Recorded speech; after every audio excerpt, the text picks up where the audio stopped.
Try to imagine all life as you know it stopping instantaneously and every molecule in your body exploding at the speed of light. Total Protonic Reversal. Protonic Reversal. Protonic Reversal with your host, Conan Neutron. Broadcasting from a secret underground lair in Milwaukee, Wisconsin. A gigantic middle finger to everything that is rock about music, rock and roll, and corporate power. The thing is, though, if you don't laugh, you're going to go on a killing spree with sharpened nails.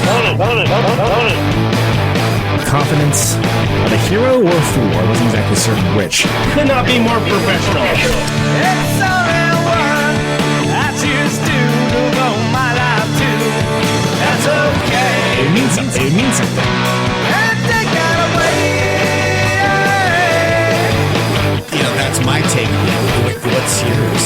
Protonic Reversal! That's like a science thing, right? That's right.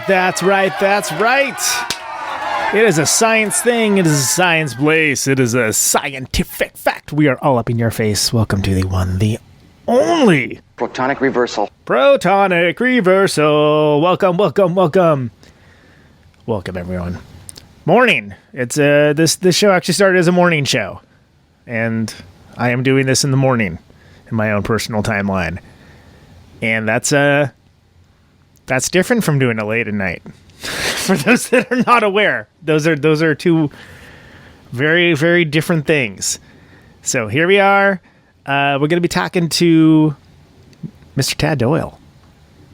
Really excited about that. Tad, Hog Molly, Brothers of Sonic Cloth. I've been wanting to do this for a while, so I'm glad this. I really got this worked out. It's awesome. Anyway, let's just get right to it, huh? So, of God's balls.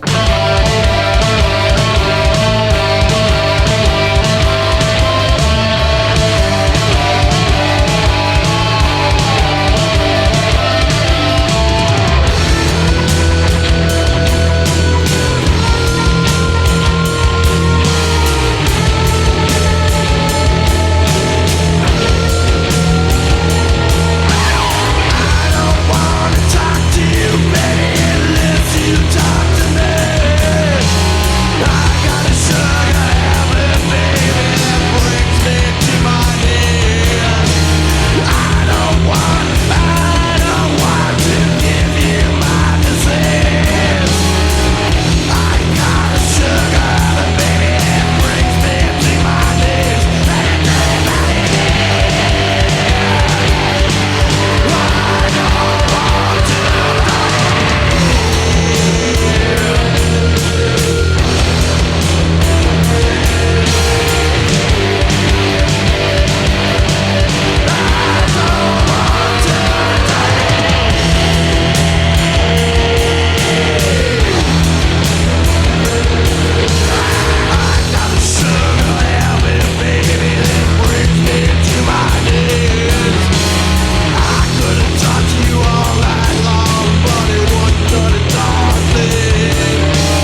Okay, that was Lava by Brothers of the Sonic Cloth off the self-titled Brothers of the Sonic Cloth record that came out in 2015 on Narot. Before that, we had Tad with Pork Chop. That's off of God's Balls. And let's talk now to Mr. Tad Doyle. All right, that was a little Brothers of the Sonic Cloth there. And before that, we had some Tad. We got a mini Tad block. And on the phone right now, we have another Mr. Tad Doyle. Tad, How are you, man? Hello. Doing good, Conan. How are you? Good. Good morning to you. Good morning. It's this show actually started as a morning show, which was a very long time ago. So nice. I got my stuff together, but I feel a little out of sorts. So apologies for something of a later start. Yeah, no worries, man. I've had a similar thing. I'm applying for that pandemic assistance for sole proprietorships in Washington State. It's been a nightmare to get all the info for them. Yeah, it seems like they don't make it easy to put it bluntly. Yeah, it's bureaucracy. That's how it goes, and people game the system, and I'm not one of them, so I understand. Yeah, and it's somewhat demoralizing and depressing that these large corporations are getting all their money immediately, even ones that aren't even necessarily a small business. Right. And you've been doing Witch Ape Studio, of course, is what we're talking about here. And you've been doing your studio for a while, but certainly not a studio. I mean, that's all you really need to say at this point. Studios in general, at the best of times, are usually kind of run on a thin margin, and I can only imagine right now, in the age of social distancing, probably not a whole lot of people coming in and recording. I mean, I know you gave a really cool sort of suggestion offer for remote mixing and things along those lines, which I thought was really interesting and cool. Yeah. But just keeping the doors open is like a minor miracle in this day and age, I know. So it's been very challenging, and I'm not the only one in it. So, I know how that goes for everybody. Right. And it's something where when you talk about, small business relief, it's almost like the perfect case study. But by the same token, if you don't have anybody actually advocating for you or don't have somebody in the room when they're doling the money out, it's just what ends up happening is folks get caught in the system. So, yeah, I'm pretty sure that I can speak from my own perspective that I've never worked so hard and so long for such little return than I would put my time and efforts in comparison with a ledger sheet against a CEO of some major corporation. Right. Although they may have more stress from stockholders, I mean, I do everything. I have to do everything. I'm legit too. So I pay taxes. I'm above board. I have a business license in Washington State. I got to pay sales tax here.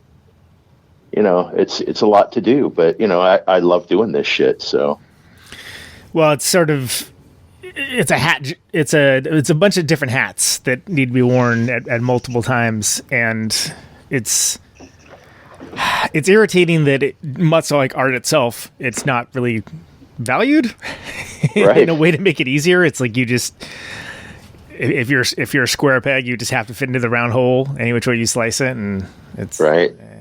That's it. I don't have an answer for that. I guess I'm just bitching out loud, and that's a.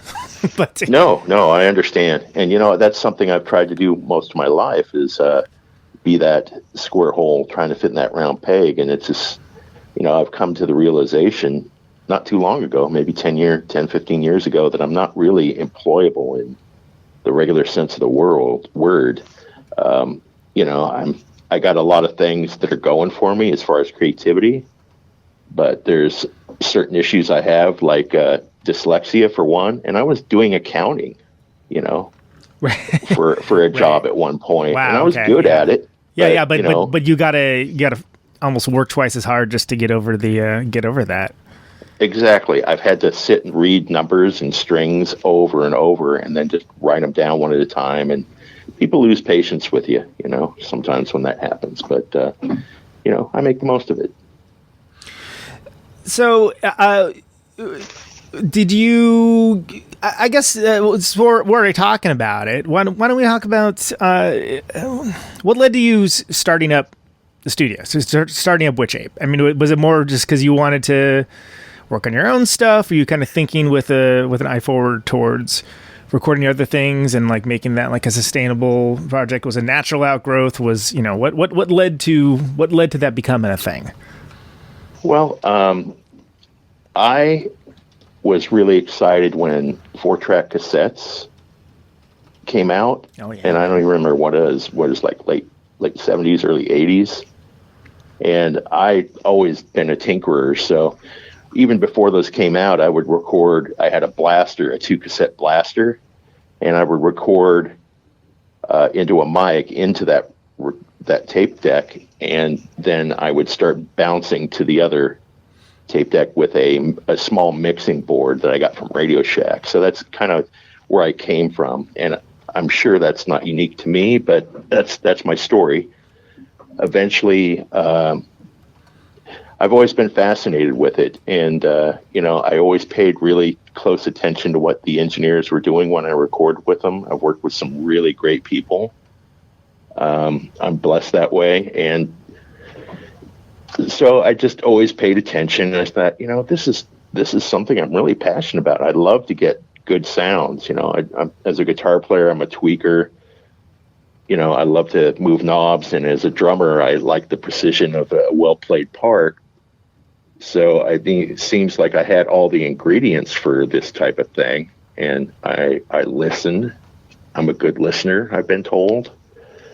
So I think these are all elements that just kind of pointed me in that direction. And when the ass fell out of the economy worldwide in 2008, I was laid off from my accounting job, and I just said, man, I gotta do something. So in 2006, I started tinkering around with Pro Tools. I got a M-Box 2 and started messing with that. And I recorded the first 12-inch split that Brothers of the Sonic Cloth did. Mm-hmm. We just played right before you came in, actually. Yeah. Underappreciated band, I feel. Very interesting. Oh, thank you. Yeah. Yeah. I mean, that's where my heart was and still is. I recorded that into a 8-channel mixer, all the drums, and then into the left and right of an M-Box. Mm-hmm. I might be getting weird. No, that's fine. I mean, this ain't tape op. We're interested in that kind of thing, So okay. Go right ahead, please. Okay. So I did that, and then we started overdubbing, and then I mixed that out, and that's what became the first song that we ever released with that split with Miko de Noche on Violent Hippie Records. Yeah, and the awesome Miko de Noche, too. What a great band. Yeah, love those guys. So, I mean, that's kind of where I came from, and that I was very lucky with that. And however, I've made a lot of recordings, and the growing pangs are always difficult. You have days where you go, God, I suck at doing this. Why am I doing this? And then other days you're like, I'm the best mixer in the world.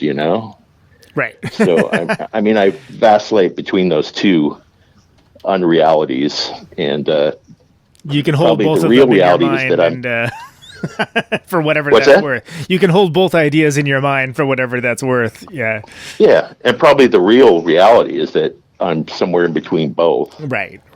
But I'm into this. I'm in it because I love it, and I love working with the musicians and the people. And I always said that I speak 3 languages. I speak English, I speak musician, and I speak love. So there you go. And, what more do you need? Yeah, that's pretty good if you're talking about a spread, right? Right.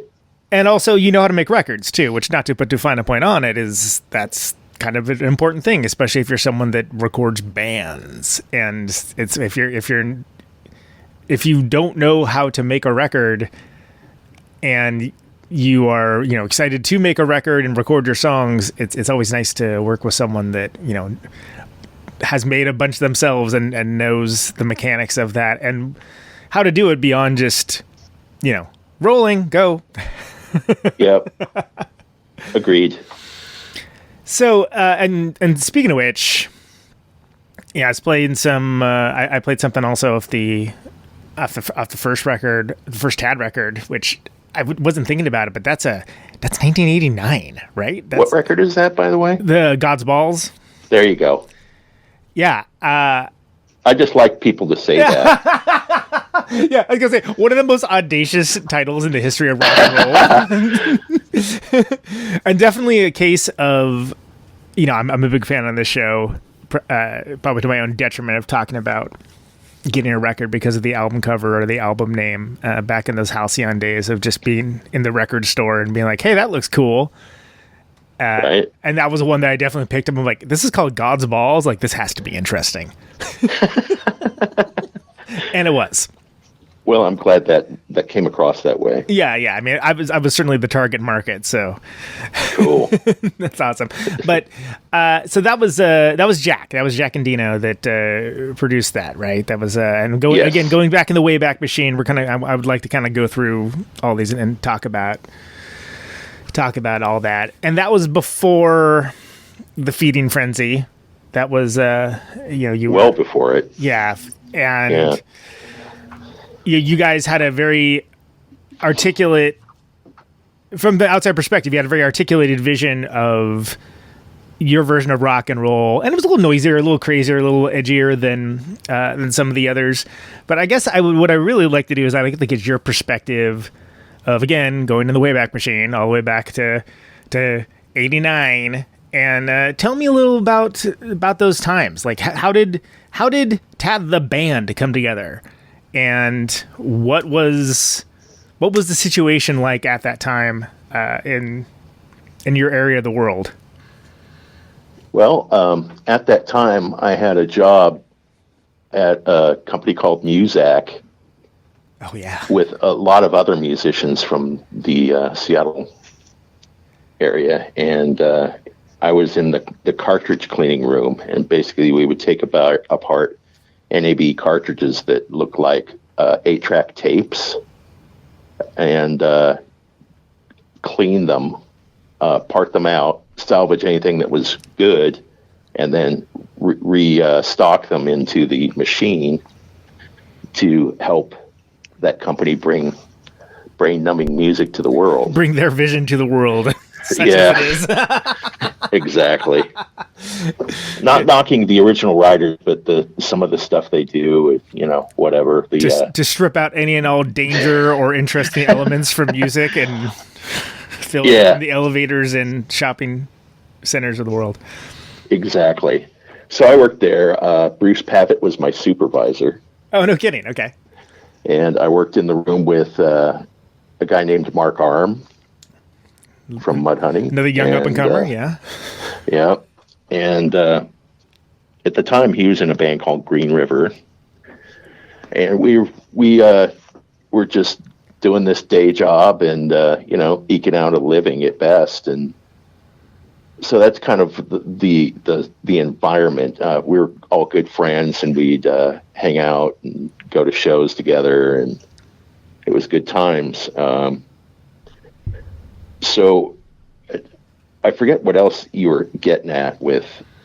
Was it the environment of the time? Yeah. I mean, I'm interested in how that first record came to pass. I'm also interested in. I like hearing together from people. Yeah. Just the tableau of what all was happening at the time when the band first started. Because, Kurt was playing in Bundle of Hiss, right before that.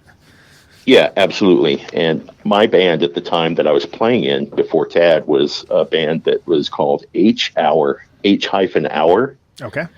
And I was the drummer in the band, and we had played with them, Bundle of Hiss, quite a few times at many different venues. And Kurt was quickly becoming a really good friend. I mean, we knew how to make each other laugh. And so eventually, I went in, recorded a single with Jack and Dino with my tax return money from 1986, maybe 87. And I recorded 3 songs, of which all of them eventually became released, but it was the first Tad Daisy Ritual Device single on clear vinyl that Sub Pop put out.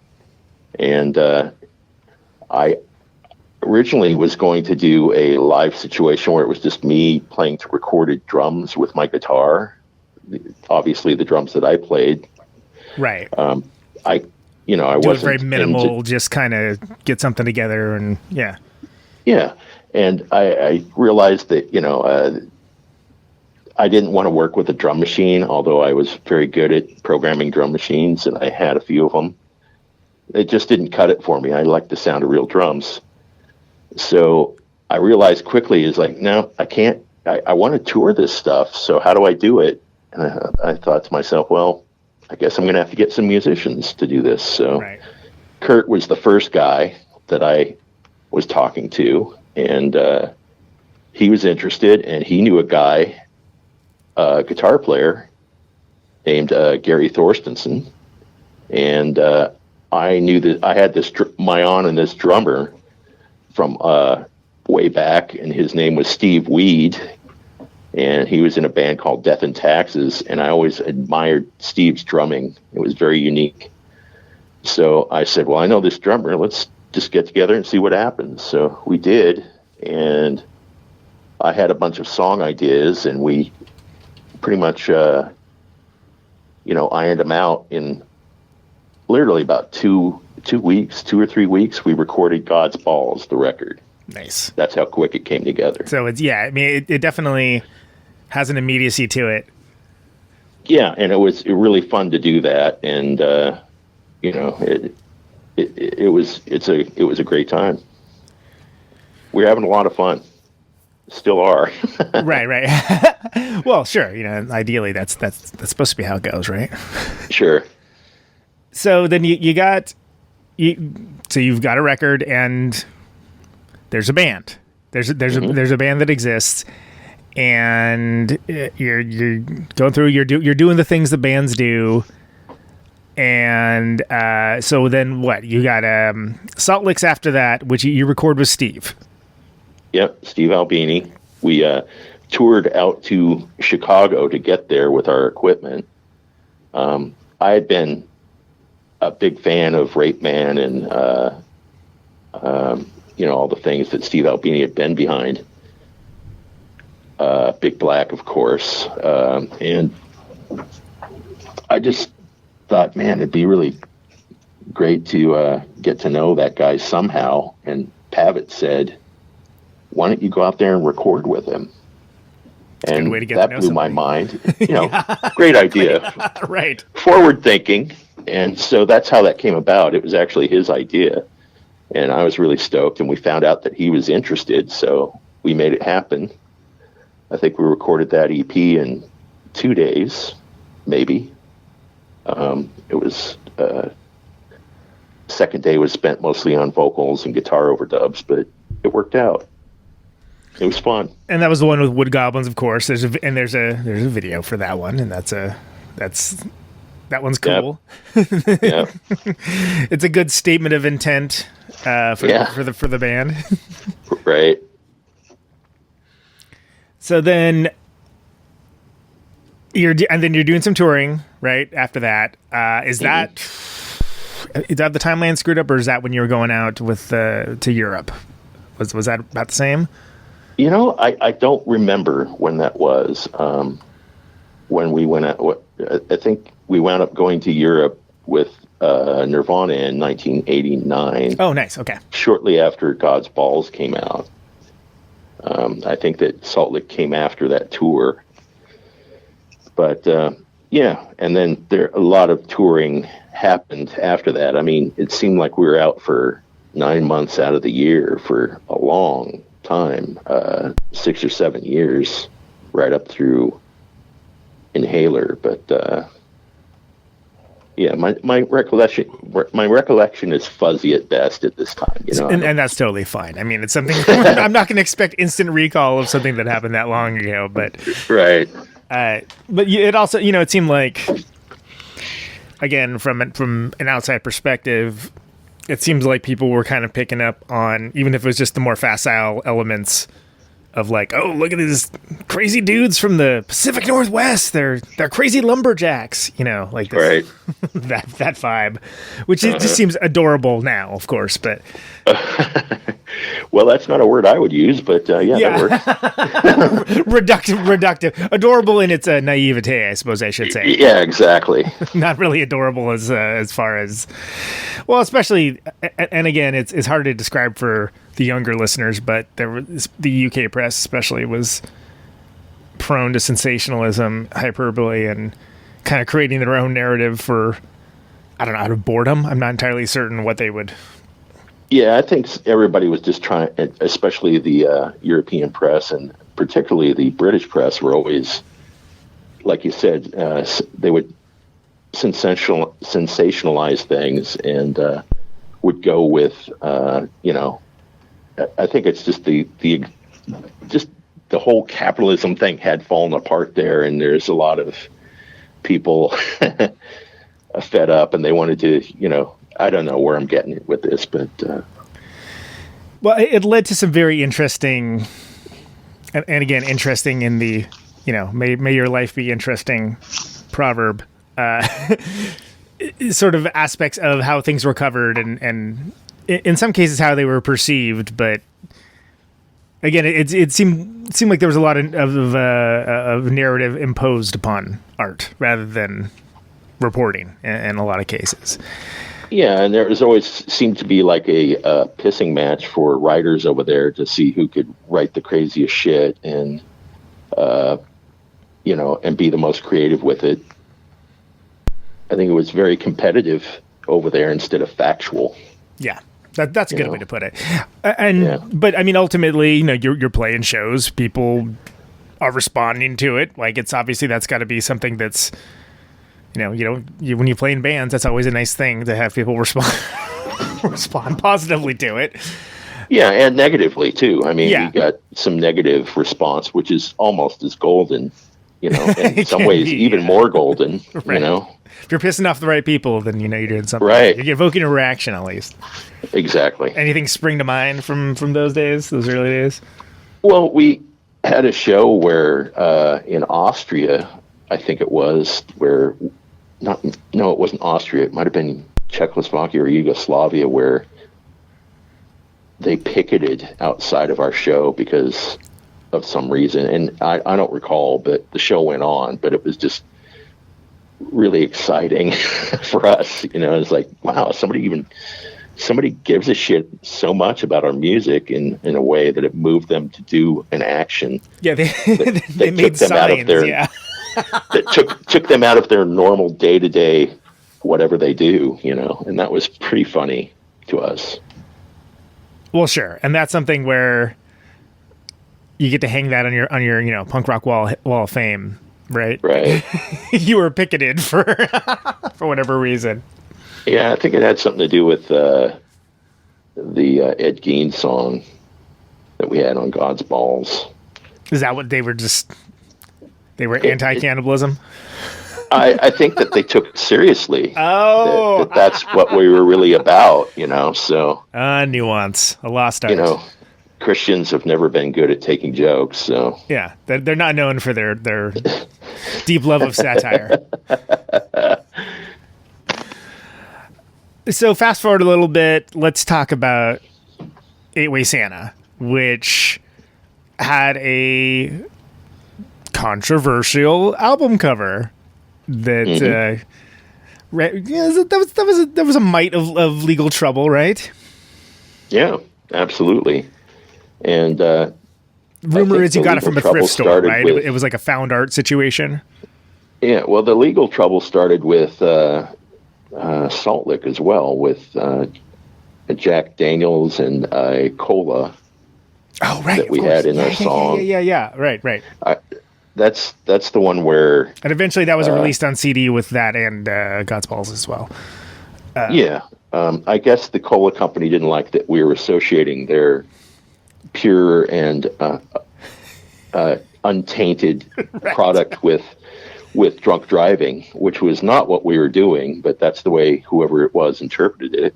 Right. But yeah, I remember we got a document we came into the Sub Pop office, and there's a document about the thickness of a phone book that said cease and desist on this song. It's always a good sign when you get a document. Please don't associate our product with this anymore. Right. But whatever, So that's kind of where that started. But yeah, Eight Way Santa had some legal issues as well. One of them being that we had a found piece of artwork. It was a photo of the cover. The original cover was found in a friend of ours' photo album that she got from a thrift store with the photo still in it, from somebody who probably should have taken them out before they right. Maybe should have checked donated them to the yeah. Yeah.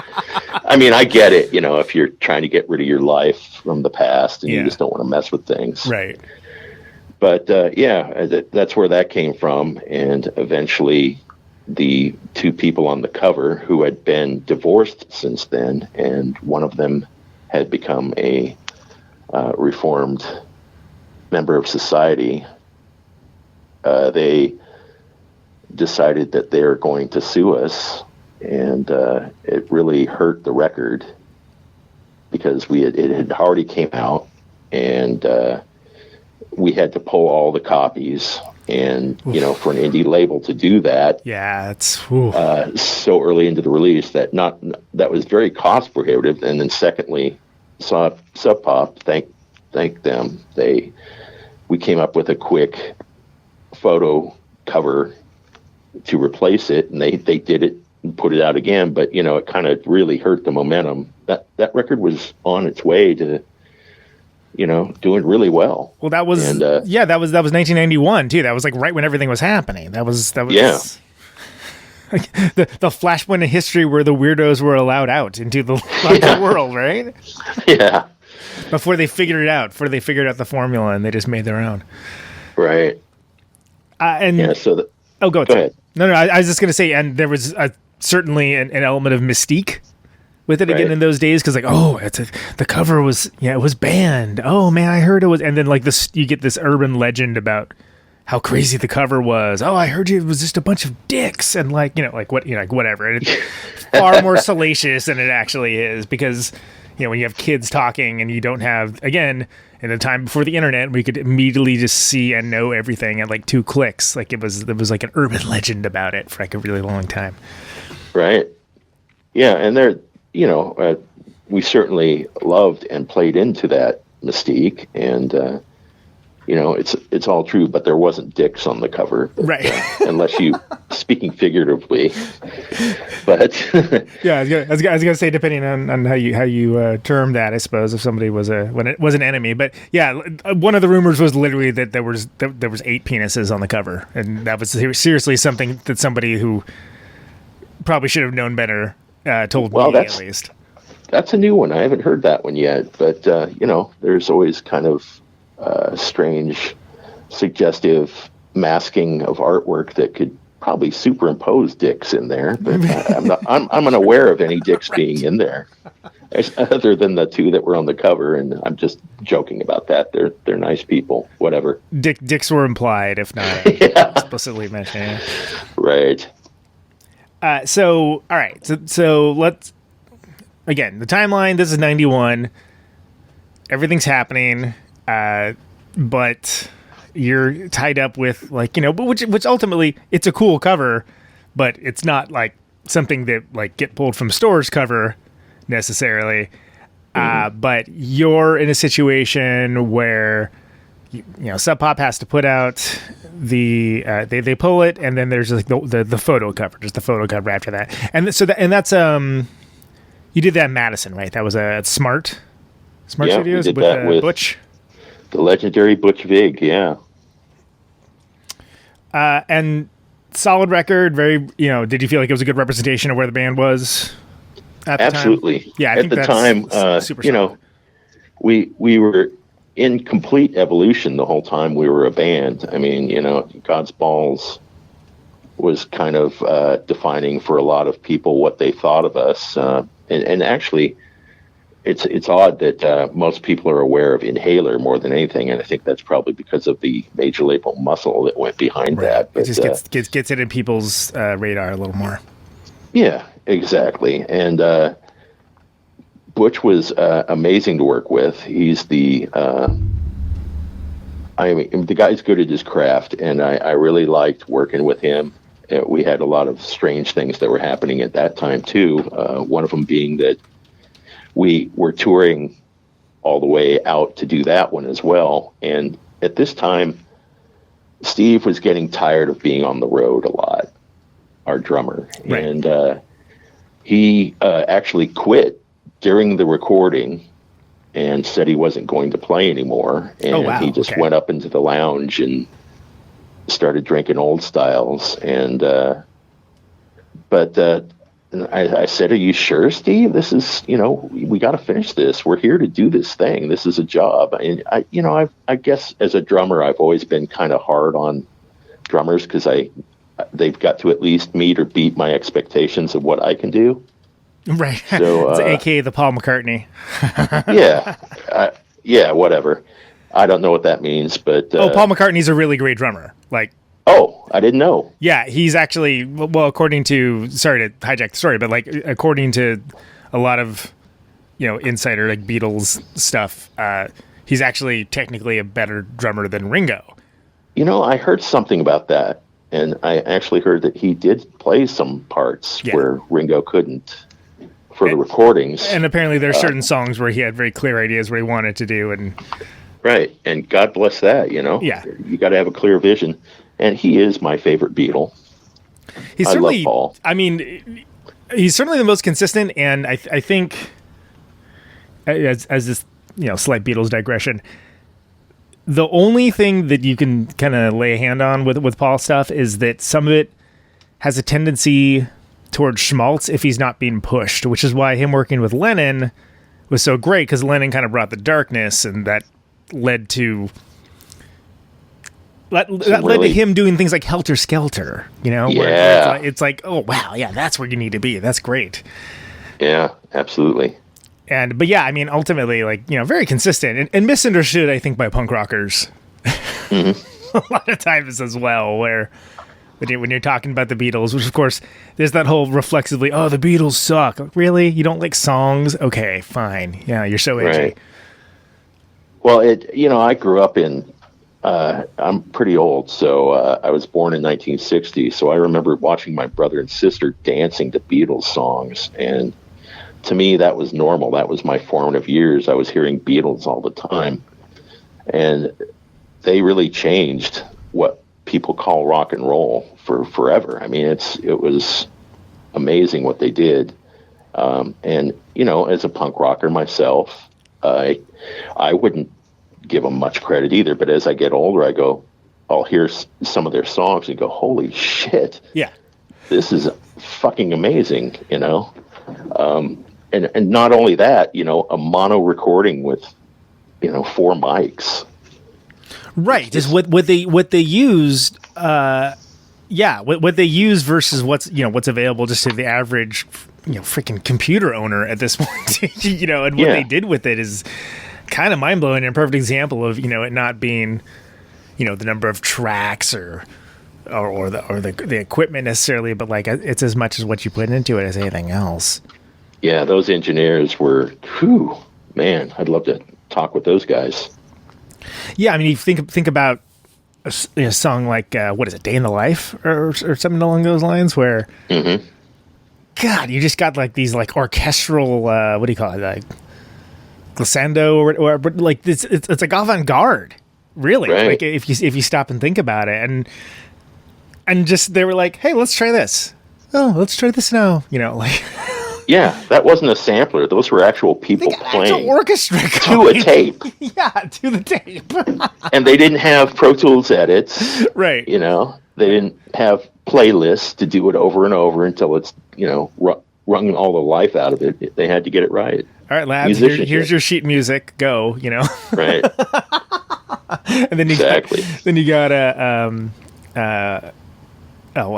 what's this? George Martin, Sir George Martin. Right. like doing just doing his English thing, like holding it all together, being very nonplussed about everything. Right. I'm sorry. We were actually into something interesting before I digress to the drums. Oh, the drums. Yeah, playing the drums. Right. Yeah. This is Beatles Talk with Tad and Conan. Yeah. So yeah. Actually, that would be an interesting podcast, but that's not what this is. Right. So drums. Yeah, you want to make sure that the drums are as someone who plays drums yourself, you got to make sure that it's up to your standards where you want it to be. Yeah, and I was talking with Steve, and I said, hey man, we got to finish this, and he says, nope, I'm done. I said, well, I'm going to go down and play the rest of the songs then. I think we had a couple left. Right. And he goes, yeah, whatever, and within 20 minutes of me trying a take on one of the songs, he came down and says, oh, okay, I'll do it. I think he came to his senses, Right. or either that, or he just was not happy with my interpretation of his drums. But yeah, it got finished. Well, he quit, and at we went that our point, separate ways after that record. You're already at like a destination studio. You're like nowhere near home. I mean, like that seems, I don't know, whatever. I'm not gonna try to get in anyone's head about it, but it seems like a weird move to.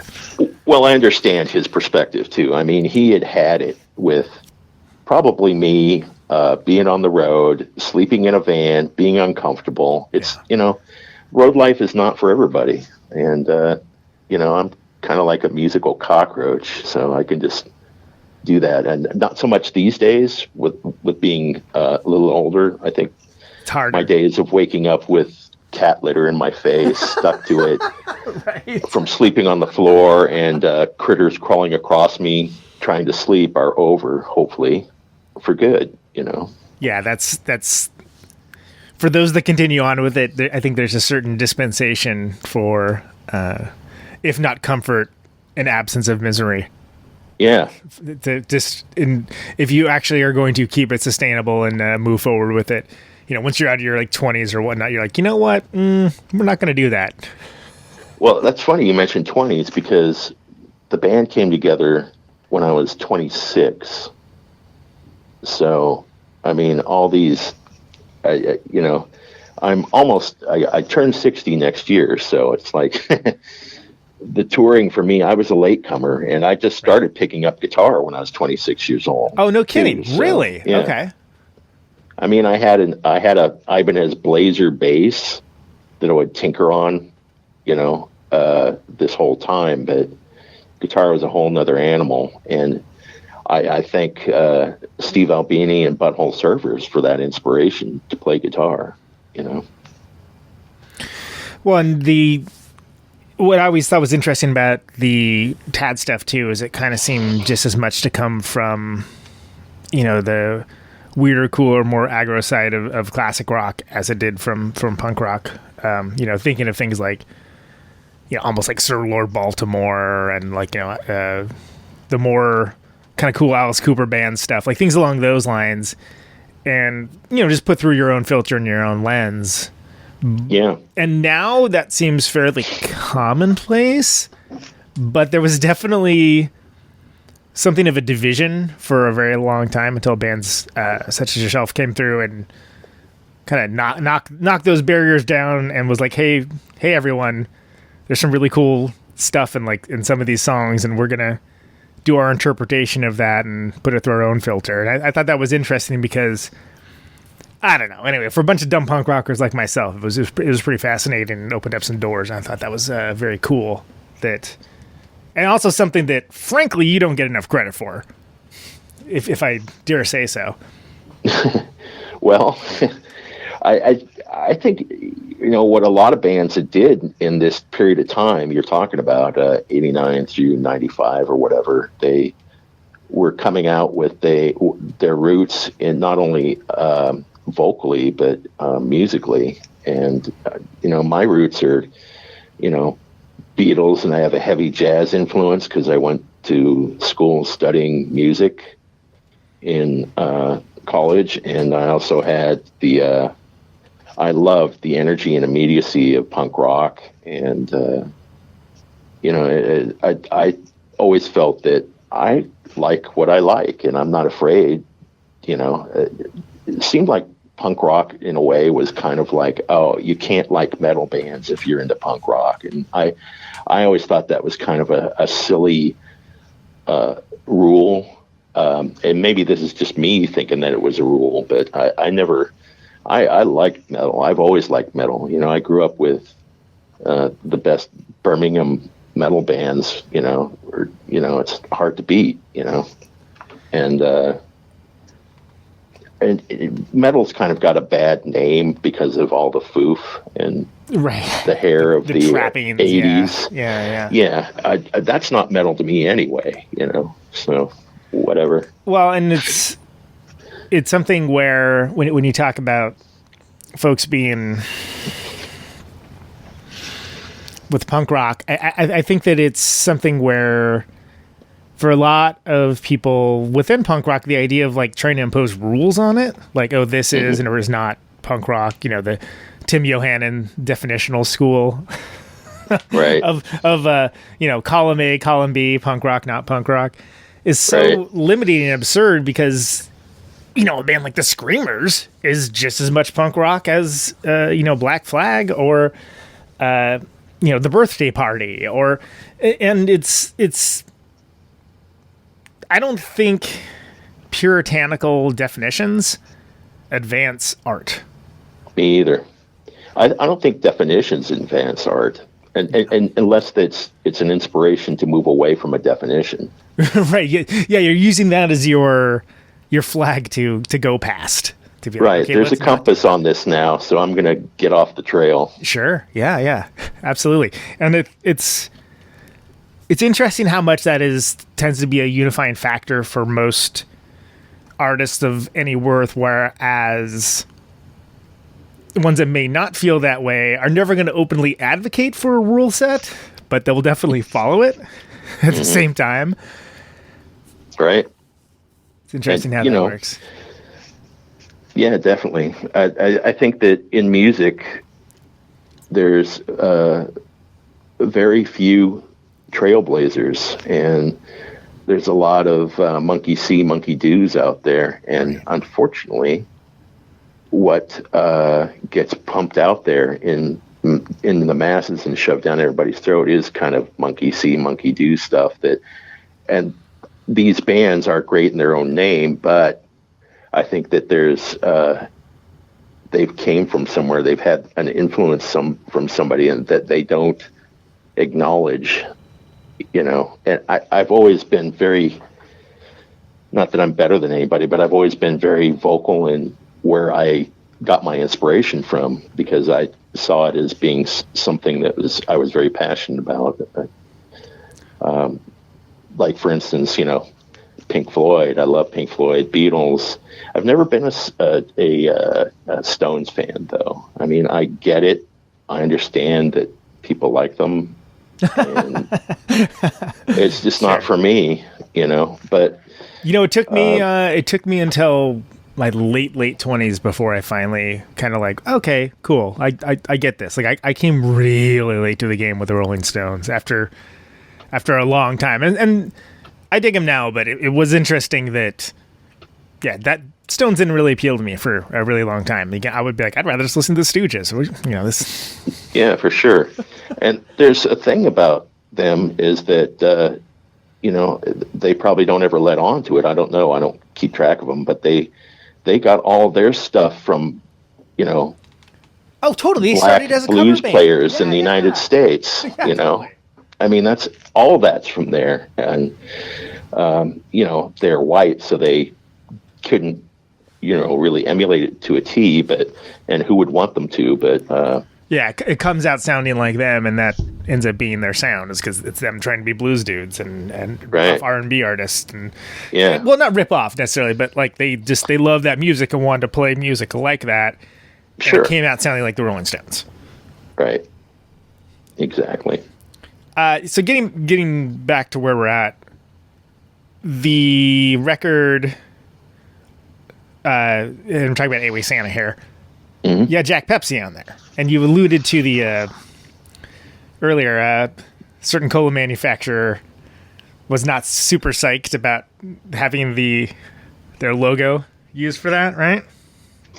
Yeah, I think that was more it than anything. And that's really odd to me because, I mean, you have all these indie bands that, have used corporate logos, and such as Urge Overkill used the Union 76, Melvin's with the Mattel symbol, and the list goes on and on. It's like, it's pretty common at the time. I mean, it was almost because it was considered like a fair use situation. Right. As long as you don't associate their product with drug abuse, I guess. But and then there was that whole I don't know where the hell that came from. Right. I don't know who thought that. Oh, go ahead. Go ahead. No, I was going to say there was that whole Negative Land lawsuit about this. I just wanted to say that was like something around that time. Yeah, go ahead. I don't know who thought that was, even anything that they should be concerned with, as far as, this weird band from the Pacific Northwest is pissed off somebody so much at a corporate level, which I'm very proud of, by the way, that they had to pay lawyers to come up with a document the size of a phone book to really mess with it. It's kind of funny. Well, sure, and like I was saying, it's anytime you get a gigantic stack of papers from somewhere, it's rarely a good sign. Yeah, it's usually you're doing something right, kids. Just don't go to jail or hurt anybody. That's all we ask. Exactly. So, and Away Santa, one of the songs is on that that Cameron Crowe movie, the Singles. Mm-hmm. It's in the movie, but it's not on the soundtrack. Right. And we were kind of like, what the fuck with that? Yeah, every other freaking band's on there. Why not us? Yeah, but it's politics there. I'm not going to get into it. Sure. But I mean, I think it's pretty cool that song was used to blow out the windows of a car with the speakers from our song. Yeah, it's a great scene. That's probably the only thing I remember, for me. But hopefully that's not egocentric. No, it's. I mean, like it's. Well, and I'm not sure. I haven't watched it recently, so I'm not sure how well it's aged. But for me, it's it's one of the most memorable songs, like in that whole movie. Which is, as one of those movies that's meant to sort of be emblematic of its times. There's, lots of bands from that era that are in there that are like definitional bands. But I mean, I'm hard pressed to think of another song that like has an important scene that's like notable where it's associated with that movie. And I don't know. I think it was bizarre that it was not on the soundtrack. Yeah. And, the Melvins being such a huge part of what was influential in the early days for a lot of bands from here. I found it really odd that they wouldn't even be included, but that's a good point. I didn't even think about that. Yeah. Huh. Jesus, those guys have been at it for so long and so solid and so, amazing. It was, to me, it was insulting. They probably don't give a shit, but right. Well, it is. You'd like to think that, you'd like to think that they would give a little respect to those that have done that work, but well, apparently not. Right. Well, they're on to bigger and better things. Anyway. Yeah. I mean, who the fuck knows about that movie now, and who would care? Well, it's interesting because some stuff has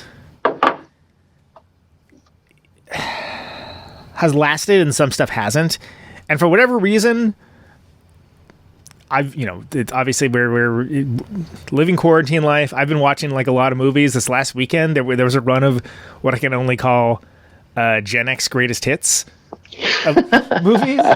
There was like Clerks and like Wayne's World and all these movies. Are like, all right, yeah, sure, I'll watch this. And by the way, I think Clerks is an incredible example of a movie that has held up, is still a great film, has some of the most stilted dialogue delivery you'll ever hear, and is clearly like a first film, like an art house film, but really holds up. I've never seen that. I got to check that out. And another thing I haven't seen either that I'm aware of is Twin Peaks. Twin Peaks. We were always out on tour during that, which is crazy because that was such associations with the Pacific Northwest. But Twin Peaks is pretty fantastic. What I will say is, if you watch it, first season's impeccable. Second season, you can skip the vast majority of it to save your time, right. Except for the end. There's the reveal episodes and the first couple ones, and then you can just watch like the last episode, and you're good. The movie and the recent series, the Twin Peaks: The Return, which is more crazy and artistic and more Lynchian, for lack of a better term. It's all worth watching. It's actually one of my favorite shows of all time. So you hit on an important point with that for me a bit. Nice. Oh yeah, but Clerks, really great movie, excellent dialogue. It's very clear that almost everybody in it's like a first time actor, and it really works. Even though like you're like, wow, these people are not. Some of these people are not great at acting, but this movie like actually really works. So it was interesting to see where I'm getting with this is that some movies worked still, and some I was like, all right, fine. And Singles was not one of them. I'm surprised that it wasn't. And it was a Saturday. I was taking a day off from doing the show, first one for like 3 weeks or something along those lines. Right. And it just happened to be able, and then I realized after the third movie, I'm like, this is like Generation X, like, the film festival? Like, what's going on here? The mainstream film festival. The mainstream Gen X. Exactly. Right. Yeah. And whatever. Like, I'm the one sitting here passively watching it, so I'm going to talk that much trash. You got to do what you got to do. Yeah, I was doing it for everyone else, Like, thanks for taking that one for the team. Took one for the team. Watch Wayne's World. I was like, hey, this is actually holds up. Like, it's very self-aware, but it's okay for mainstream movie, Right. Okay, so okay, we're back at okay, so that was 8-Way Santa. You got you've got a drummer exiting the scene. This burnout, right? It's something where you guys have been hitting it really hard. So that's 93 that Inhaler comes out. Mm-hmm. So you got a couple years in between there. What happens between 8-Way Santa and Inhaler? Well, a couple 3 years and many drummers that we went through. We actually worked with our friend Lisa Smith, who was in Dickless. Yes, forgotten by history for a lot of people, but cool band. We love her. Yeah. She's still, one of our faves. She didn't want to do it though, and she suggested to us Reynolds Washam, who was from Scratch Acid, and a few others. Yeah, I actually had Ray on the show. Oh man, like 5 years ago, something along those lines. Yeah, he's a cut up, huh? Yeah, what a awesome dude. Yeah, and great drummer too. I mean, Jesus, Scratch Acid, amazing drummer, great man. Like, wow. Yeah, amazing drummer. Definitely got that swing thing going. Yeah. And a swagger. And he was fun to tour with. But then a couple others that, really didn't work out, that really never, to my knowledge, did anything. But then we wound up with a guy named Josh Cinder, who was The Accused, from a band called The Accused. Yeah. And he took us almost to the end of the band. And he was on Inhaler, and he came from that splattercore metal background. And, again, the band was an evolution, and he was a part of that. But that guy was fun to tour with too, man. He had what I call the crazy energy that comes from nowhere, and he was like unstoppable. I mean, so much shit got broken as far as cymbals, chairs, back room,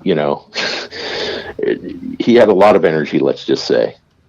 And that's how it would come out, is physically. But yeah, I wound up going with him almost to the end. He was on Inhaler, recorded that with let's see, a lot of people think that Jay Mascis did the producing for that record, but to be honest, all Jay did was say to us at this original studio we booked, is like, no, we need to get out of here because this guy's equipment is not up to snuff. It's not maintained.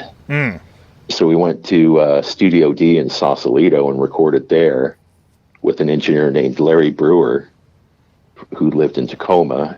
Very good engineer. And Jay, to my knowledge, that was about it, aside from at one point he took me aside and said, dude, you got to go easy on Josh because he's doing really well, and you're just kind of hard on him as far as the parts, and there again, that's me being the perfectionist drummer. And you know what you want, and you can play the drums, and so you have that, not only the lexicon, but you have like the ability, and you're, it's not that he's the new kid, but he's kind of the new kid. No, and to his credit, I mean, he is an amazing drummer. I mean, he is probably the only guy I've ever heard play a double kick that can actually play it right, and evenly and punchy and heavy. Aside from maybe Dale Crover, but I know who you're talking about. Yeah, yeah, you know that guy. I know very well. So yeah, he's amazing. Let's see, where are we going with this? So it's a lot of people think Jay Mascis produced it, but it was Larry Brewer, and you went to D. Yep, and that's one of the things that Jay did. That's number 2, and number 3, Jay would sit in the couch and not really have much to offer as far as production, because he was napping most of the time under his sunglasses. But he would come alive when it was time to eat. And I think we were taking him away from his TV watching mostly. He loved soap operas. And he did get one of the Deal sisters in to do a backup vocal on one of our songs. So he actually did 4 things that I feel he earned his pay on. Fantastic. But the rest, I think his fee was way out of line.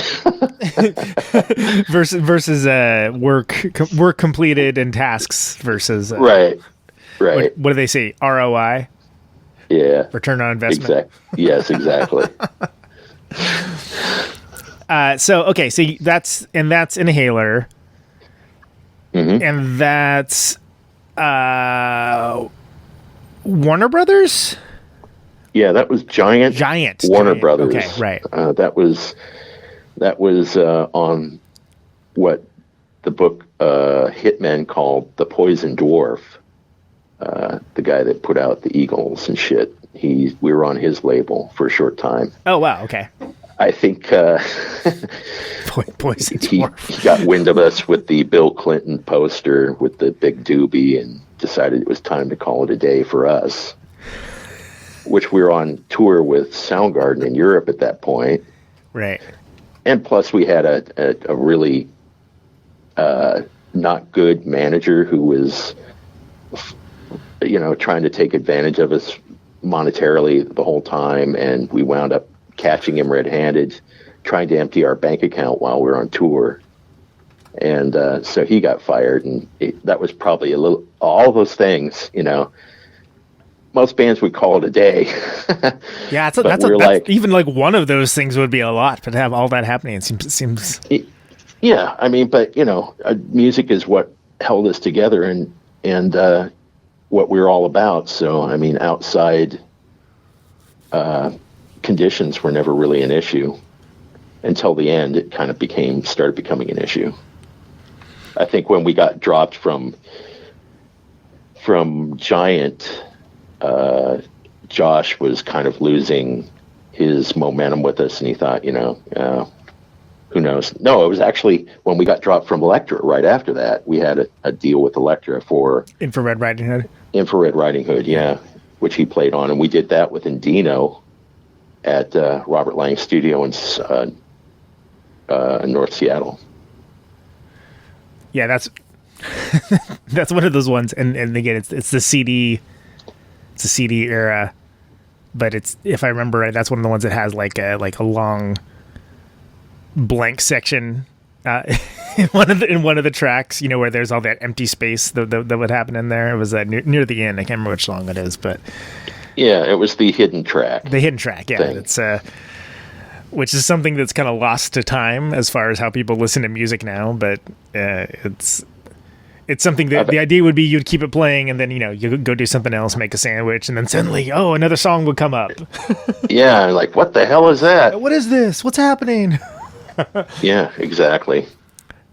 So that's the one that's got the it's like is it an electron microscope that's like a bug, like on the cover? Yeah, it's pretty cool. It's an electron microscope photo of a carpet mite, and we thought it looked like a strange, vague version of Liberty's face, you know, the Statue of Liberty in Liberty Island, because of the way it looked. And I thought it was amazing. And we'd always been, you know, Kurt and I, Danielson and I specifically, were always into UFO phenomenon, and, you know, always fascinated with the thought of extraterrestrials. And we thought, you know, who says that isn't an extraterrestrial? You know, they may have came in from a meteor hitting, you know, our planet. Maybe that's where a lot of this life came from. You know, I mean, who can say, right? Yeah.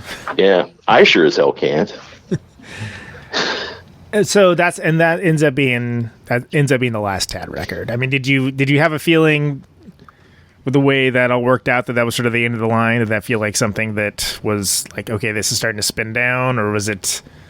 What was the mindset in the band and where you were at? Well, we had parted ways with Gary and Thorstensen.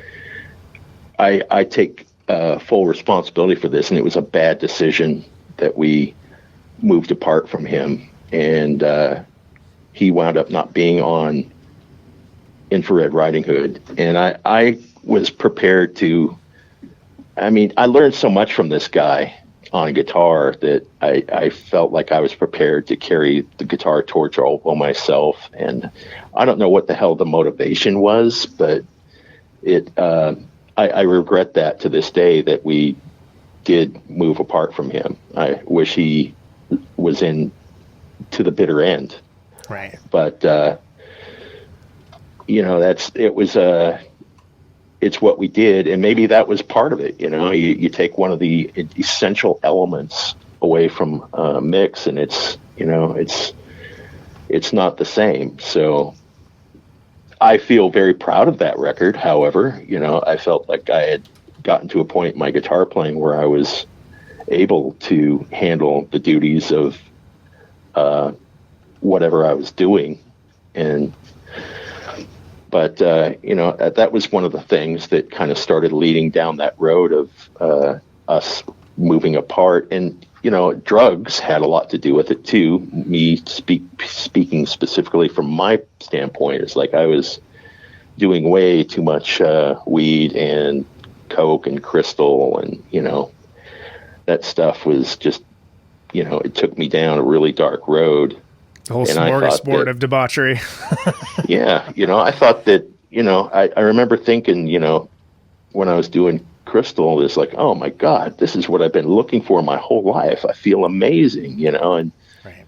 You know, two or 3 days later, you come down, you know, and you've been up for that length of time, and you the body stops, the mind stops, so you got to recharge. And there were brief moments of clarity, but, you know, I think that the Tad band as it was at that point, Gary never really got into that shit. In fact, he was just satisfied with a beer or two every now and then, and God bless that, because I wish I would have been. But I was heavy into tequila as well, and, you know, just a mishmash of bad things. And that I'm only going to speak from my perspective. Sure. I mean, well, of course. Other guys will obviously have their own perspective on that. It's like the Rashomon effect, right? Everyone has different takes on what happened. Yeah, and who's to say that my reality was even a reality? You know, I'm just speaking from experience. But that there wasn't actually another record that came after that with our... It's the AMRAP single, right? Our officially last drummer, Mike Mongrain. And Mike was another amazing drummer, and eventually he got sick and tired of just the things that went with all the extracurricular bad drug juju that Kurt and I were into, and he quit as well because he got sick of it, and rightly so. And that was pretty much the end of the Tad band. That was 99, I think. So then you've got, and of course, it's quite the run. It's about 10 years all in. And then after that, you have Hog Molly. Yeah. And that was a fresh thing for me. You don't have the same, it's not under the same masthead. It doesn't have the same identity. You can kind of try something different, not have that baggage necessarily. Yeah, exactly. And I had become, I was still drinking a little bit, but I wasn't doing all the chemicals anymore. Right. You know, I was still drinking and doing weed, but, I was still pretty miserable as a person at that time because of all that shit. But, yeah, I got together with some friends, and Slimmy, who was in that's a Monster fish, Truck by the way. Driver. The right is that's what it's named after. Yeah, it's a Atlantic fish of some sort. I literally only know that because my sister-in-law is into fishing.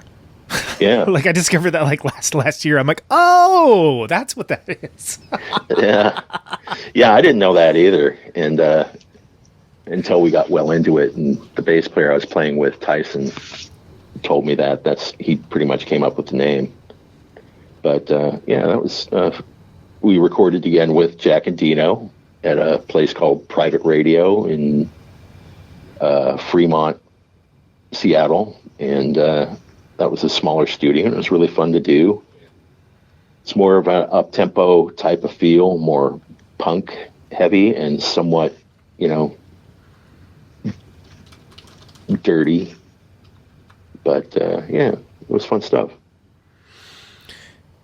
So Billy, Cool Arrow puts out the record, right? And the band's around for a bit. What ended up shaking out with Hog Molly? Like what led to Hog Molly kind of petering out?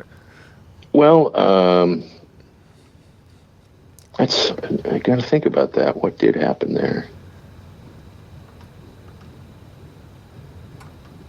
I think that it just wasn't going anywhere for all of us, Well, that's also a weird time for, that's like what, like 99, 2000, right? That's kind of like not a great time for that style of music. It's almost like a little bit too late, a little bit too early. Mm-hmm. So, we were touring, and it was, here and there, but the label didn't want to give us the kind of support while we were out that we thought we deserved. Right. And so we pulled the plug on one of the tours and pretty much severed our ties with the label. And then it just never went anywhere. I mean, we kept playing for a little while, but Marty went on, who was not even on the record. We got a second guitar player. Marty went on to play with the Super Suckers and do his own country solo stuff that he was doing. And Ty just kept on doing what he was doing, and Slimmy moved on to doing some other bands. But at that point, I had gotten really miserable in my life and got really depressed, and was even becoming thoughts of suicide, and so I had a girlfriend at the time that talked me into going and seeing a doctor, and I couldn't afford to, so I went to a sliding scale clinic, and they asked me questions and said, "Oh yeah, you're definitely depressed." So they gave me some antidepressant meds that were from World War II, and he said it might be a year or so before we find something that works for you. Oh man! And I just felt like, I was living in hell, so I just said, "Fuck that! I'm not going to do it." Just white knuckled through it, and eventually wound up getting hooked up with the self-help group that changed my life. That's awesome. Well, and that's a vulnerable position to be in. Yeah.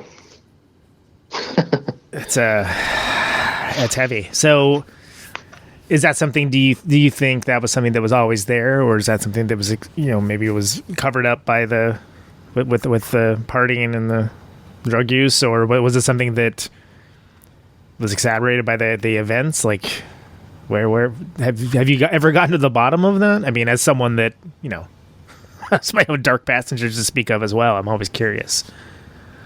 Gotten to the bottom of what? I'm not sure I understand what you're asking me. For, when is depression something you suffered with your entire life, or is it something that kind of came together like as a late in life as an adult? Well, I think it's something that I've kind of always had to an extent, and people do things that they think they'll try to find ways to not be depressed. Right. And a lot of the ways I tried were chemicals and booze, and it never really provided a long-lasting relief. But depression's a scary thing. It takes a lot of lives, and it could take anybody if they're not careful. And there's a lot of people we both know that mutually that have suffered and died as a result of not being treated in a way that, or finding a solution, shall we say. But I think I've always been kind of depressed. I grew up in a lower middle class family in southern Idaho with, I was a fat kid to begin with, and I was always getting grief about that. And it was probably exacerbated when I was taking my first instrument to grade school. It was a E-flat tuba.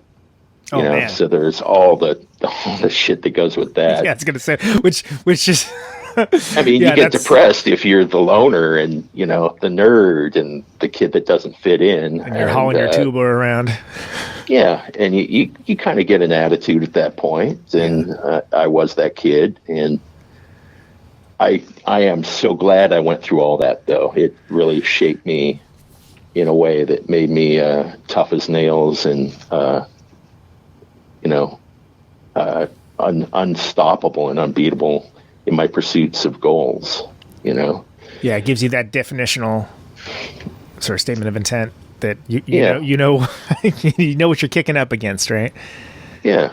But I think you hit on an important point that it's a fact that especially in the USA, as in everywhere, but especially bad here, there's a lot of folks that just deal with undiagnosed depression and mental health issues.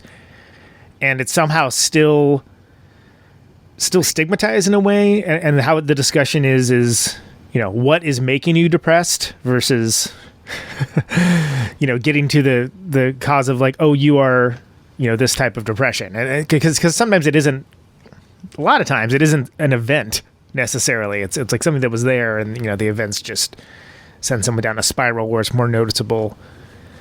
Exactly. To someone that just like, oh, why didn't you just do some cardio? Well, it's you can be depressed and doing cardio, dude. Yeah, if it was that simple, nobody would be depressed as long as they did cardio. Yeah. Be depressed and doing cardio at the same time. It's great. Yeah, I mean, I know some people who are severely depressed that do all that shit all the time and always have. They've been athletic their whole life, and they're still some of the most depressed people out there, but it's vastly misunderstood, and there's not enough information and or enough real data to draw on, because the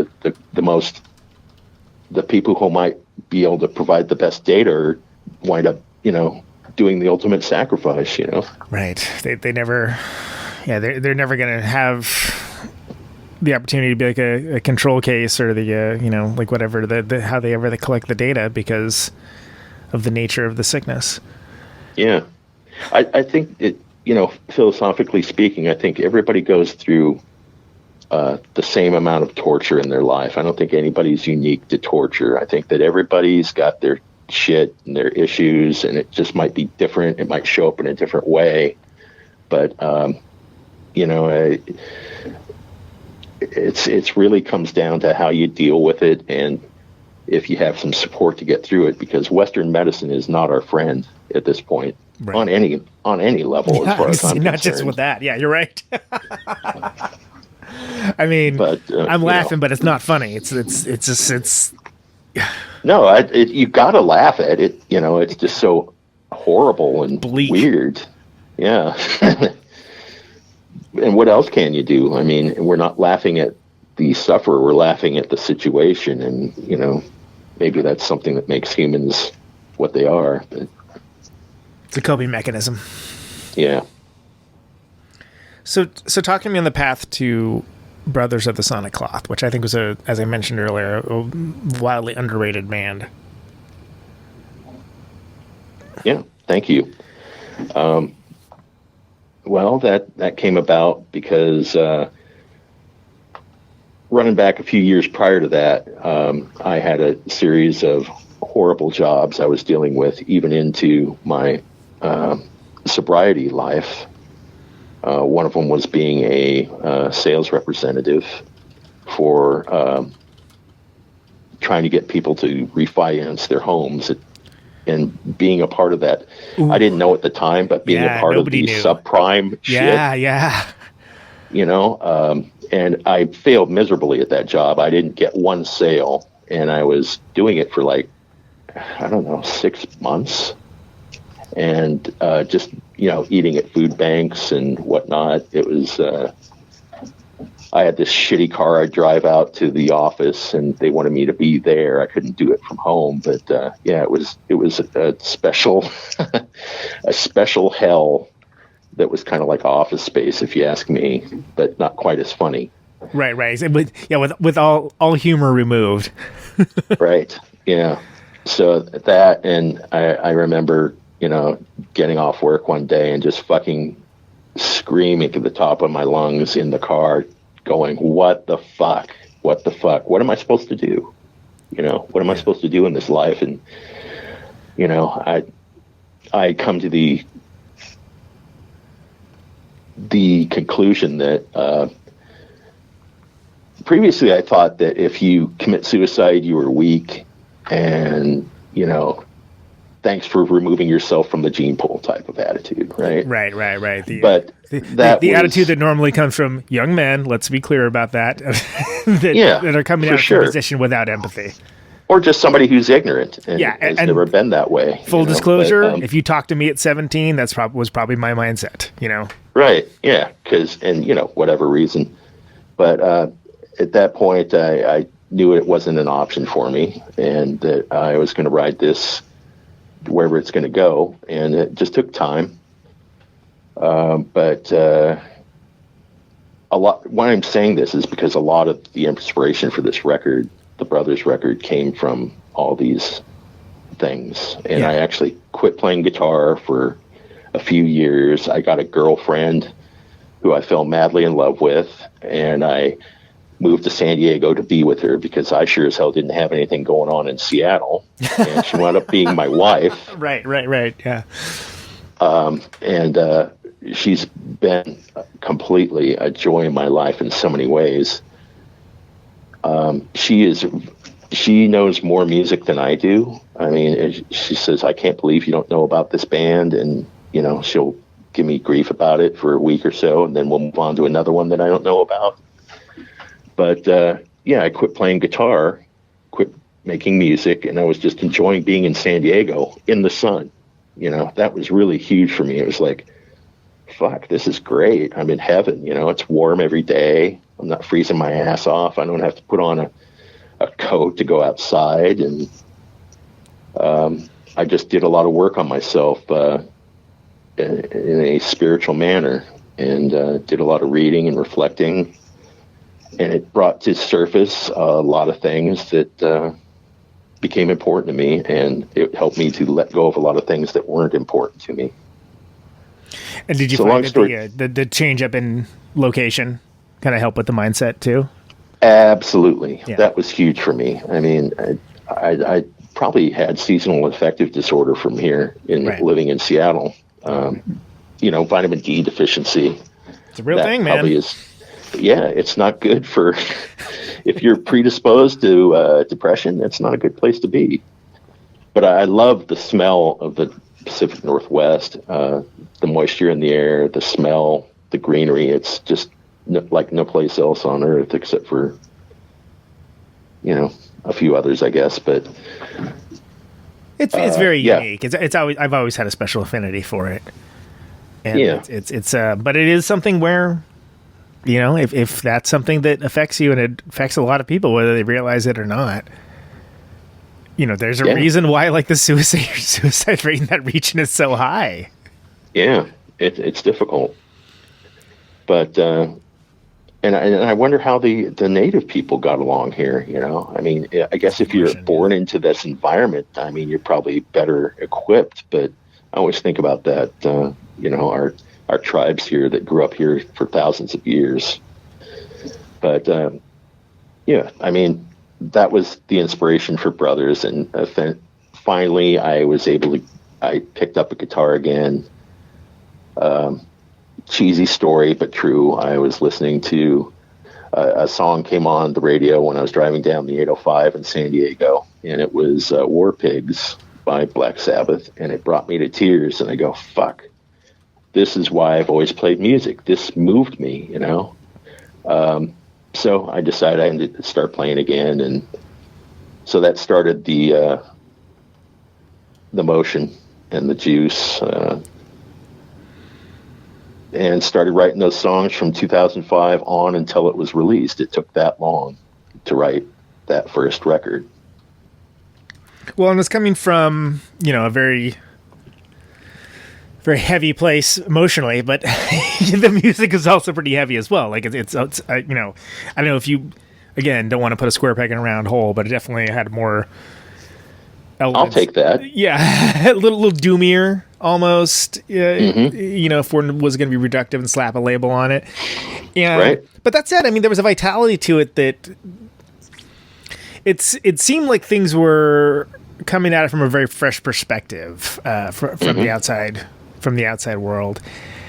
And I mean, did you feel the weight of what you had done before with that, or was it more just like with the rediscovery of, just playing music again at all? Was it like an easier path? Like where was your mind on this path back in with Brothers? Well, the music, the subject matter, the feelings, the lyrics, all were quite a catharsis for me, and I felt like I lost a ton of spiritual weight with that record, and it was very freeing. And I can say now and be genuine about it, I'm a happy guy. I fucking love getting up in the morning. I get up at 3:30, 4 in the morning most days, and get shit done. And that wasn't the guy I was, a few years previous to that. Right, probably going to sleep around that time. Yeah. Well, me too. I used to do that too. It was like, Tim Thiel, to this day, he wakes up at 5 PM and goes to bed when the sun comes up. Yeah. And I keep thinking he's got a decrepit painting in his house and he might be a vampire, but I can't prove it. He's certainly got the hair. He does. Good on him. But, yeah. Sorry about that. So talking about doing the and this would be like a small footnote, but this is just very interesting to me. Just the one-off thing, I think it's a one-off thing that you did with the fellows of Akimbo and Black Elk, redid like the Black Flag tribute.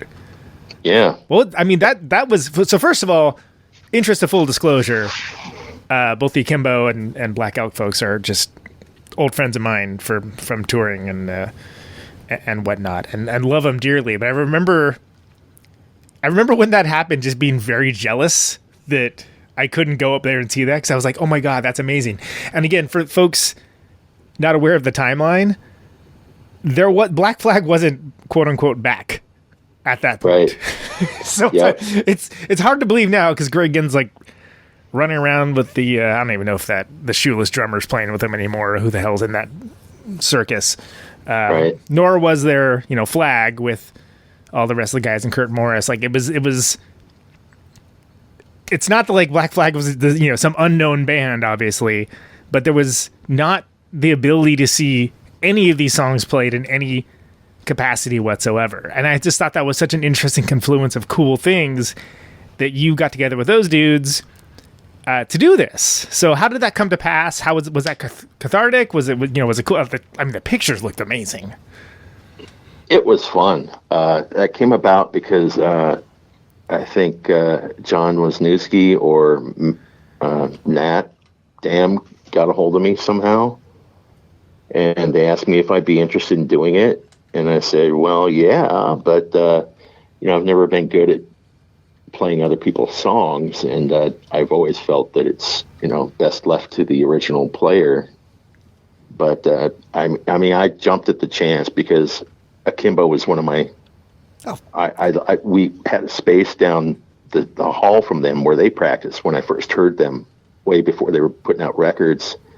And I was hearing what was coming out of that room, and I was like, holy shit, this band kills. Yeah, and it was amazing seeing them, like, and they always killed it, but to see people kind of gradually over the years sort of kind of catch on, to go from like, hey, we're at the show with 15 people, to like, oh, we're at the show with 20 people, like so on and so on.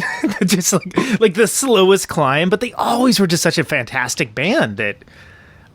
Anyway, I didn't mean to interrupt. I'm just agreeing with you. They're a great band. Yeah. No, I agree, and I had to know what the fuck was going on, so I banged on the door, and they opened the door, and I peeked in. I said, I don't remember what I said, but it was like, I remember I was very impressed, and I was gave them kudos, and I said, anyway, have a good day, whatever. She pulled the door shut, and I think that was pretty much what started the bond between us, aside from music. But I think that's how it came about, because they reflected on when that happened, and that was fun for them as well.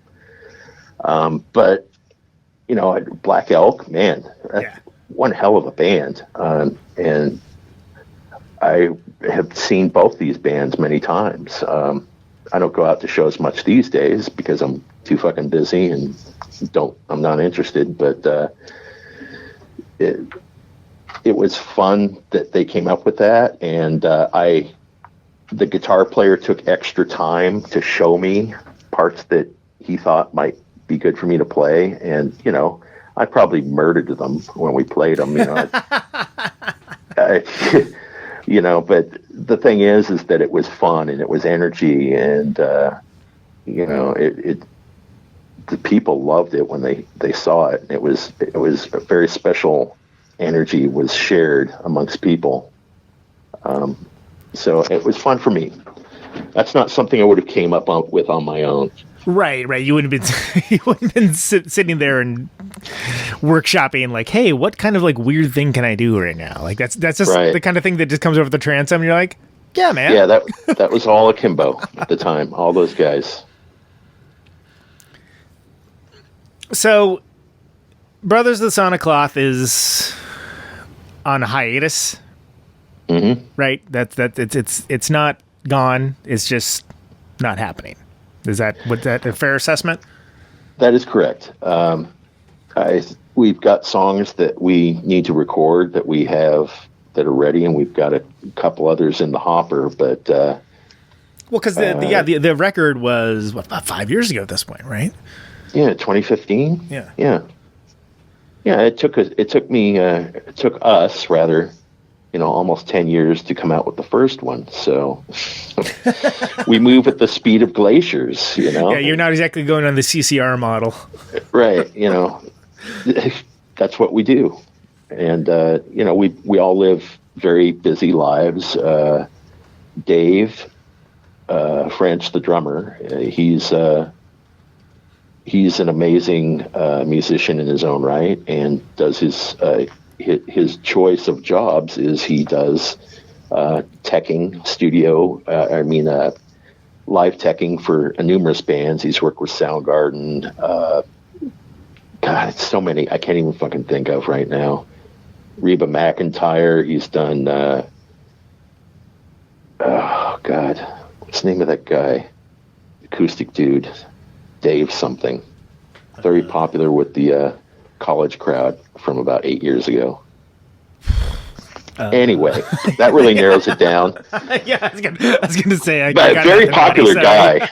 Yeah, and he does stage decking. He's done it for Soundgarden, whatever. Yob, I think he went out with MC5, MC50 rather. MC50, yeah, with Kim on guitar, Billy Neurosis. He's he got that connection probably from us playing and being on the label with Neurot Records, and he moved to Portland. He's got a girlfriend that he's very much in love with, and so it's difficult. I mean, he's willing to come up here and jam, and we're willing to go down there and rehearse. But hell of a commute, I just been busy doing the studio myself, and this is where I have a lot of fun. And as a result of that, in my downtime, I did a podcast, which I haven't had much time to devote to because I only do that when I'm not busy. But since then, I rediscovered my roots and started putting out solo stuff of whatever it is that I do now. Right, and I suppose it's worth mentioning. Well, what do you? So you tell me what's the best way for folks to get that? Should I just go to your website to check it out? I mean, what's your preferred? Yeah, taddoyle.com is great. I also have a digital download only label, which I don't know if I'm going to keep open because at this point it's costing me more money to keep it up than it is that it has income. Right. Yeah. It's but return on investment again. Yeah, this last month it's been good because people are aware that artists may be having a hard time with income. Yeah. And it's actually blacklined for the first time in about a year. But that's Incineration Ceremony Recordings, and that's on Bandcamp. And I have a few artists that I work with. And my symphonic / avant-garde works, as well as my wife's record, is on there too. She had a band called Pegadeth that she did with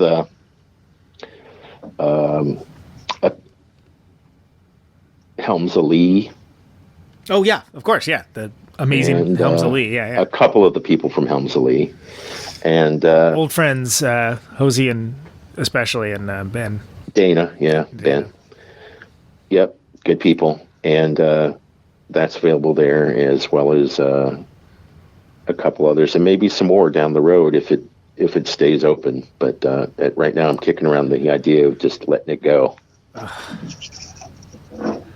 Man, and that's unfortunately not an uncommon tale these days, and it's one of the right now one of the most untold stories of this pandemic. But who knows what the future is gonna hold, because when they talk about quote unquote a changed world, like a lot of people just think about brunch places and things along those lines. But I mean, when you operate a business at a thin margin, it's just such a it's heavy. It's the wrong kind of heavy.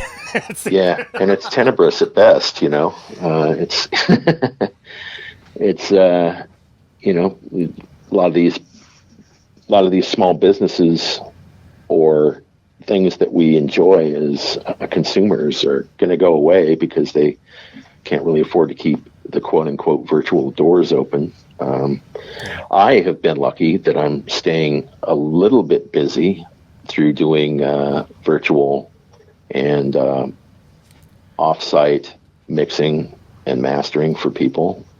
And which we should mention because, of course, as you might imagine, there's a lot of musicians that listen to this show. That's something that you are available to do. They can contact you through the website. There's Facebook page, things along those lines. I thought it was a good move to fly that flag, because it's just because everyone's in quarantine and a lot of people are laid off and whatnot doesn't mean that creativity stops, and nor should it. Yeah, exactly. And like I said on that post, I will entertain any reasonable offer. So don't think that money's an issue. I want to help people get their music done, and because I've been that guy in the past, I wanted somebody to help me.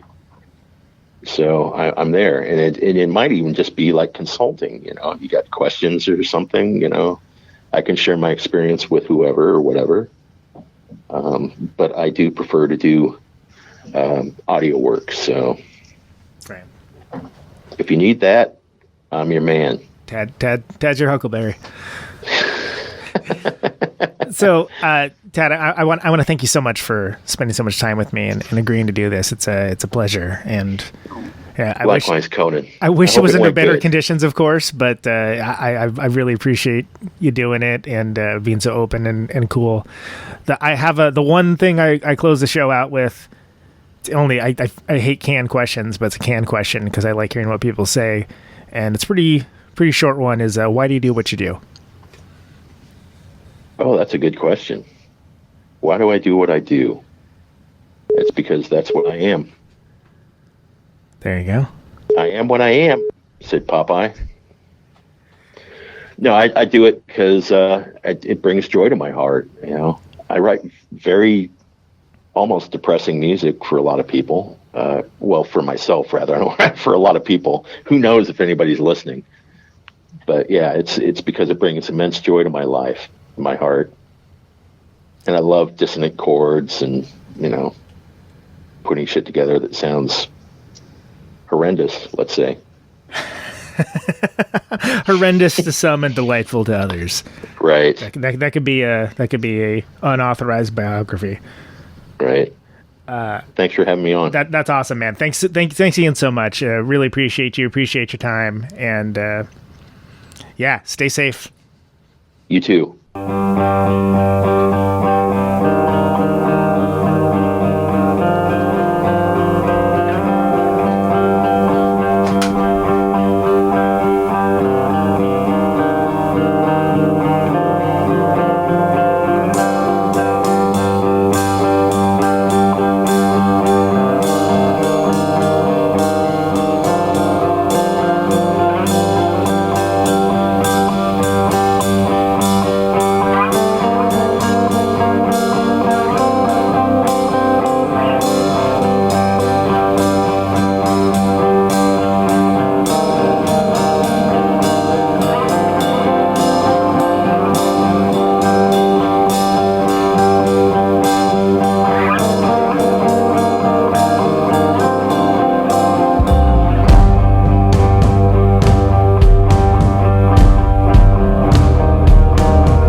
to think my mood dries up, and then they say something's on my back.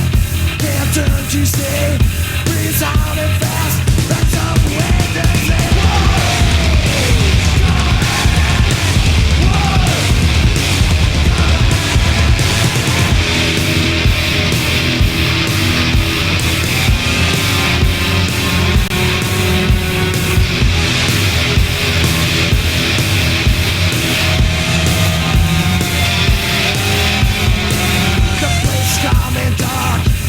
things seem dead. Something crawls out and crawls in my head. Once you start, I can't stop. Gotta find a way to grab this monster stuff and make it back.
From the past, we got some wood goblins there. We got some wood goblins there. That's Wood Goblins by Tad. I referenced that earlier in the show, so that's why I'm playing that one.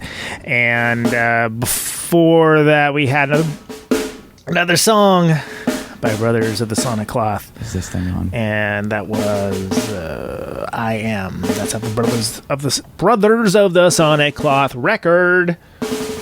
That's on Rot. And, of course, that was Tad Doyle. Awesome dude. Let's go. I hope you guys enjoyed that. Okay. Well. Are we going? This has been another stay-at-home edition This thing on? of Conan, Neutron's Protonic Reversal. Thank you very much for listening to it.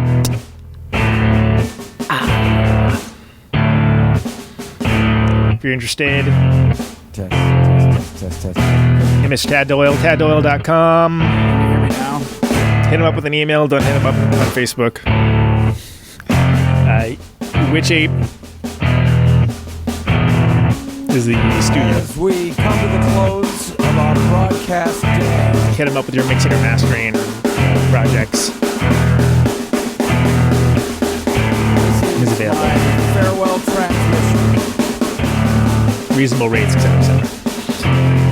Okay, so Signing off, Mr. and Mrs. America, and all the ships at sea. Name of the show is Conan, Neutron's Protonic Reversal. Thank you for listening to Anyone it. within the sound of my voice. The show airs on Radio Nope, radionope.com live, radioneutron.com for the archives. Got 50,000 watts of power. Always free, no ads, no sponsors. I wanna ionize the air. Patreon.com/Protonic Reversal if you want to get the show episodes quicker than the free feed. $1 a month will get you there. This microphone turns sound into electricity. Thanks for everyone Can who you shares hear the me show now? around. Appreciate it more than you Out know. on Route 128, Stay dark safe. and lonely. I got my radio on. Take it easy. Can you hear me now? Can you hear me now?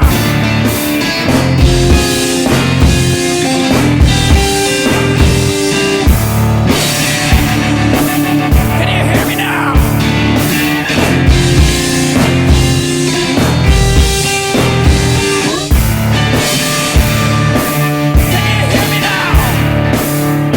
the radio.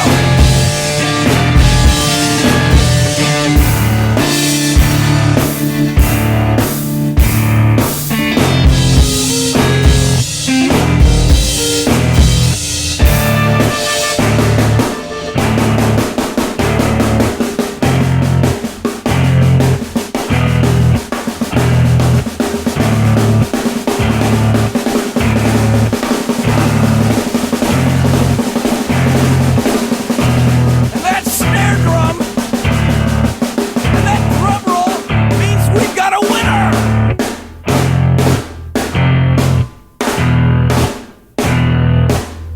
If you're the fifth caller, or any caller at all,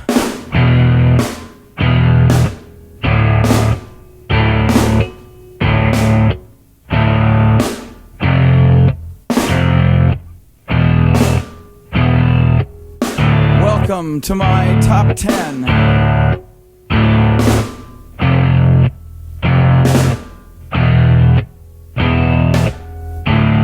I'd like to thank our sponsor. But we haven't got a sponsor. Not if you were the last man on earth. She was prepared to prove it. This one goes out to a special girl.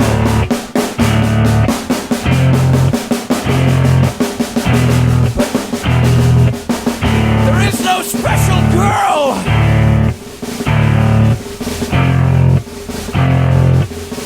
It's the end of radio. The last announcer plays the last record. The last what? Leaves the transmitter. Circles the globe in search of a listener. Can you hear me now? Can you hear me now?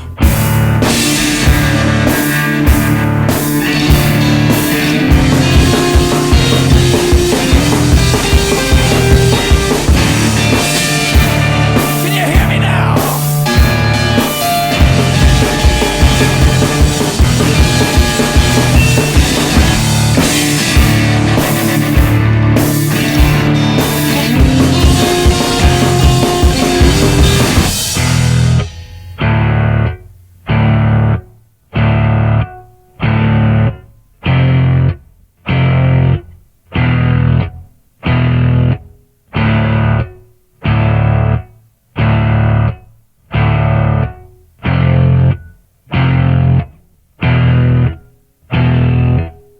Is it really broadcasting if there's no one there to receive?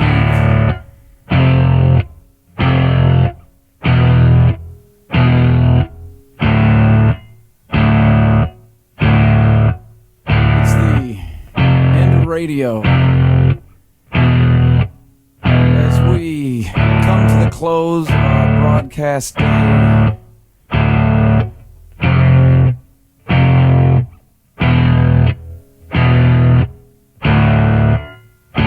got my radio on.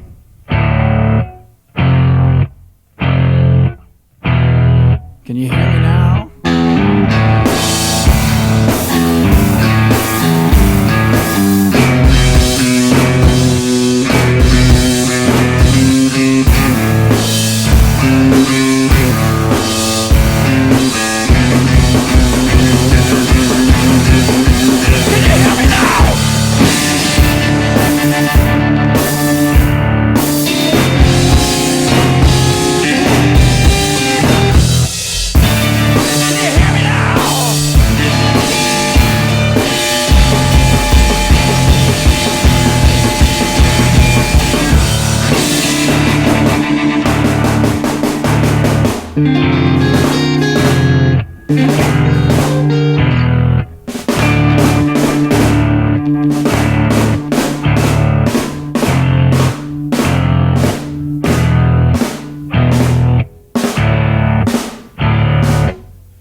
it been a real emergency? Hey, hey!